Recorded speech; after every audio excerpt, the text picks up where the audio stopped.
Hey everybody!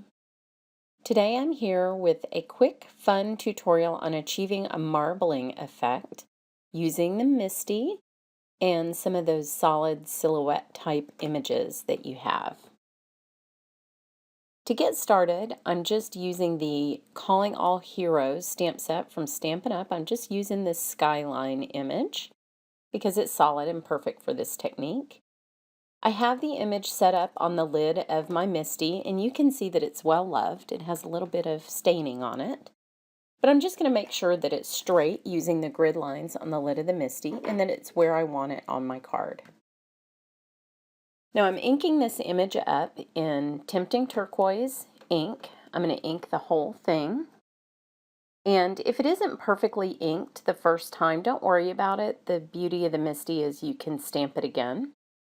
So if your dye ink isn't completely covering your image, no problem. I do like to rub the images with my finger when I'm using solid images. It just helps the ink bond a little bit better with the cardstock, but this looks good, so I don't need to stamp that again.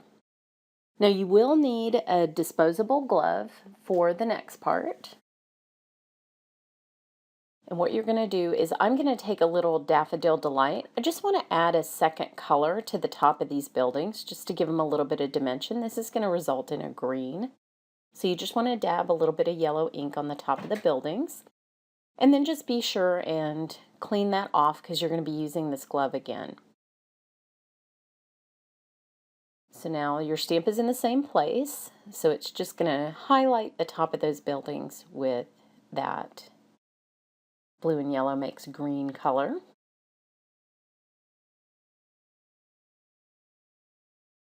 And now we're going to do the marbling part. Now you can see I'm putting the card in the corner of the MISTI, but I didn't have it in the corner of the MISTI when I started. So I'm going to show you how to fix that in just a second.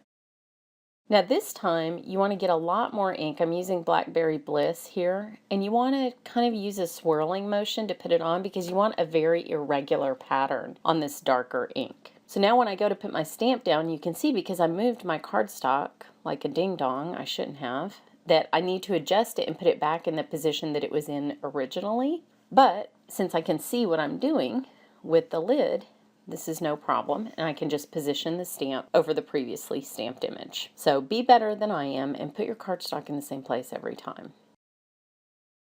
So that's it. Now you can see that swirling motion that I used created this fun marbling effect on those buildings, and it just gives it sort of an atmospheric look that I really, really like. And it adds a lot of interest to what is just normally a plain solid image. Now here's a card where I also just use that same technique just to shade the balloon, which is always fun when you have a round image that you want to add a little bit of life and dimension to. So I hope you've enjoyed this technique. Thanks so much for watching.